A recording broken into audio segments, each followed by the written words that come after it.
घंटी का बटन दबाकर नेशनल लीडर को सब्सक्राइब करें और वीडियो को लाइक शेयर करें। इन्हें किसी से संतुष्ट नहीं है, हम कोई काबिल नहीं है, हमारे कोई काबिल नहीं है कि ये जो है सब एक ये चोर हैं। जो हमारे 100 साल पुराने घर हैं उन पे भी नवेड़ा प्राधिकरण ने अपने नाम दर्ज कर रखे हैं। जब हमारे नाम हमारे घर तो हम तो यहाँ फर्जी कॉलोनियों में या फर्जी नवेड़ा की ज़मीन घेर के रह रहे हैं, तो हमें वोट का क्या अधिकार है। सभी ग्रामवासियों ने एक सुरमत में कहा है कि हम नोटा को स्वीकार करेंगे।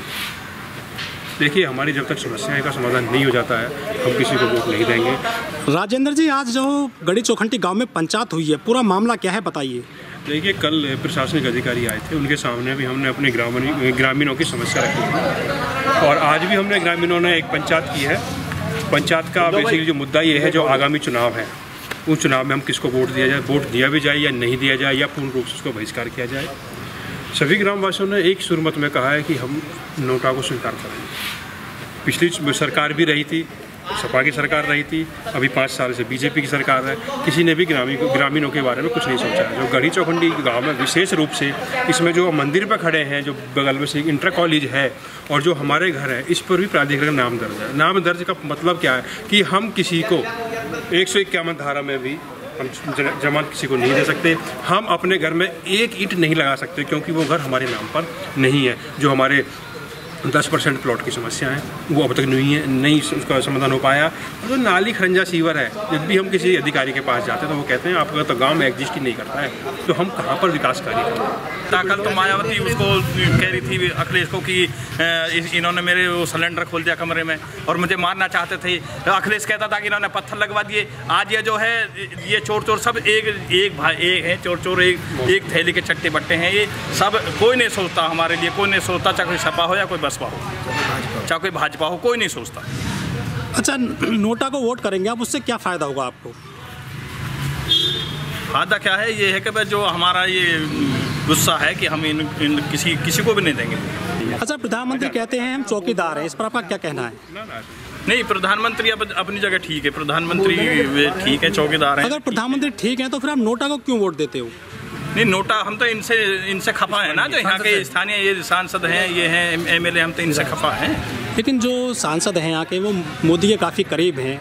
यदि आप मोदी को लाइक करते हैं, मोदी आपको अच्छे लगते हैं, सरकार उनको अच्छी लगती है, तो आप नोटा को क्यों वोट दे रहे हैं फिर? देखिए, एक मैसेज देना चाहते हैं हम अपने यहाँ से नोटा को वोट दे, एक मैसेज देना चाहते हैं कि मोदी आपसे वैर नहीं, श्रीमान आपसे आपकी खैर नहीं।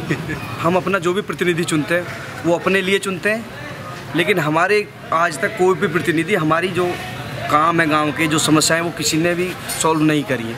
अभी ये ले लो कि हमारे गांव पे, पूरे गांव पे नवेड़ा प्राधिकरण ने अपने नाम दर्ज कर दिए। जो हमारे 100 साल पुराने घर हैं उन पे भी नवेड़ा प्राधिकरण ने अपने नाम दर्ज कर रखे हैं। जब हमारे नाम हमारे घर तो हम तो यहाँ फर्जी कॉलोनियों में या फर्जी नवेड़ा की ज़मीन घेर के रह रहे हैं, तो हमें वोट का क्या अधिकार है। जब हम फर्जी है तो हमें वोट देने का ही अधिकार नहीं। तो ये जो आपकी समस्या है, आपके घर अधिकृत कर लिए गए, आपने ये समस्या अफसरों को या यहाँ के स्थानीय जो सांसद हैं, जनप्रतिनिधि हैं, विधायक, उनको बताई थी?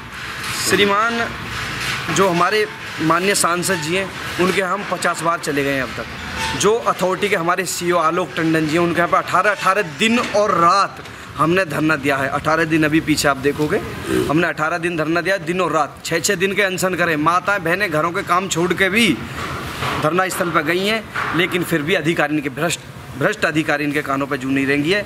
और हमारी समस्या जो कि, तो आप अभी गांव का सर्वे कर लीजिए, गांव में घूम कर देख लीजिए, पूर्वांचल के लोगों से भी बदतर स्थिति में यहाँ नवेड़ा बीच, पैसे वालों का शहर है नवेड़ा, वहाँ पे इतनी दुर्दशा हमारी खराब है कि आप चल के खुद स्वयं देख सकते हैं दिल्ली के। अच्छा, आपकी मुख्य समस्याएं क्या क्या हैं गाँव वालों की? देखिए, गाँव वालों की तो बहुत समस्याएँ हैं।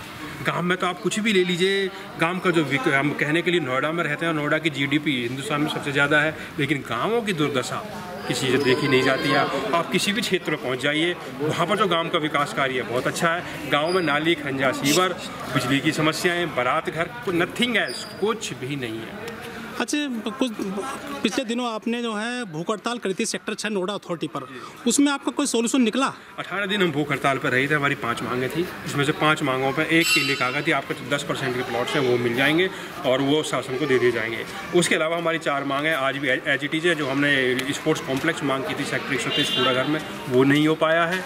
जो हमारी आबादी की बात थी सबसे बड़ी समस्या, उसका कोई निस्तारण नहीं हो पाया है। और जो हमारे घरों पर नाम दर्ज है उसका अभी तक कोई निवारण नहीं हो पाया है। अभी मुझे बताया गया है कि ये जहाँ हम जिस मंदिर परिसर में खड़े हैं, इस मंदिर परिसर की ज़मीन को भी नोएडा प्राधिकरण ने अधिग्रहण कर लिया है।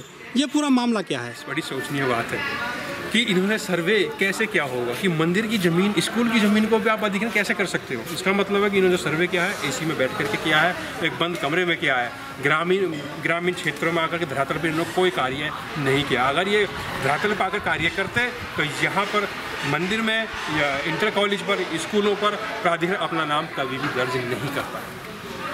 अच्छा, यहाँ पे जो मुख्यमंत्री हैं वो बीजेपी के हैं, स्थानीय सांसद बीजेपी के हैं और 3 जो विधायक हैं वो बीजेपी के हैं, प्रधानमंत्री बीजेपी के हैं, सारी सत्ता बीजेपी के हाथ में है। तो किसानों के जो मामले हैं वो सुलझाए क्यों नहीं गए हैं? ये सरकार भी किसानों के बारे में नहीं सोचेगी। और जो हमारे स्थानीय सांसद हैं वो तो कभी वोट मांगने भी नहीं आते हैं, न आए हैं न कभी आगे वोट मांगने। और लेकिन हमारा देखो बड़प्पन, हमने पिछली बार को अपने गांव से 70% वोट दी थी, 70% वोट दी थी। इसी उम्मीद से दी थी कि ना जाने इस बार हमारा कोई उद्धार हो जाए। समस्या एज इट इज है, यथास्थिति है। अच्छा, यहाँ पे जो महागठबंधन हो गया है उत्तर प्रदेश में, उसको क्या लग रहा है, वो इसको टक्कर दे पाएगा बीजेपी को? ये अलग मुद्दा है, ये तो वक्त ही बताएगा। अच्छा, आपने निर्णय लिया है कि हम जो है अधिकतर जो गांव के लोग हैं वो वोट जो है नोटा को देंगे। पिछली बार सरकारें थी, क्या किया उन्होंने? कूड़ागर 2006 में बहन जी की सरकार में मिला था, और जो गाँवों पर नाम दर्ज हैं वो सपा ने दिए थे, और 2 साल से ये भी हैं, 5 साल से सांसद भी हैं। क्या किया हमारे? कितनी बार जाके मिले हैं हम लोग? कल बताया था साहब हमने, कल अपने प्रशासनिक अधिकारी DM, SSP, SP साहब आए थे, उनको हमने क्लियर बोल दिया था कि जब तक हमारी समस्याओं का समाधान नहीं होगा हम लोग किसी के पक्ष में वोट नहीं देंगे। अच्छा, PM मोदी कहते हैं, पूरी भाजपा कहती है कि हम चौकीदार हैं। क्या लगता है आपको, क्या वाकई में चौकीदार हैं पूरी भाजपा की टीम? जी, हम माननीय प्रधानमंत्री जी के बारे में तो कुछ कह नहीं सकते, लेकिन हमारे जो स्थानीय सांसद जी हैं वो यहाँ पे कोई भी चौकीदारी का काम नहीं कर रहे।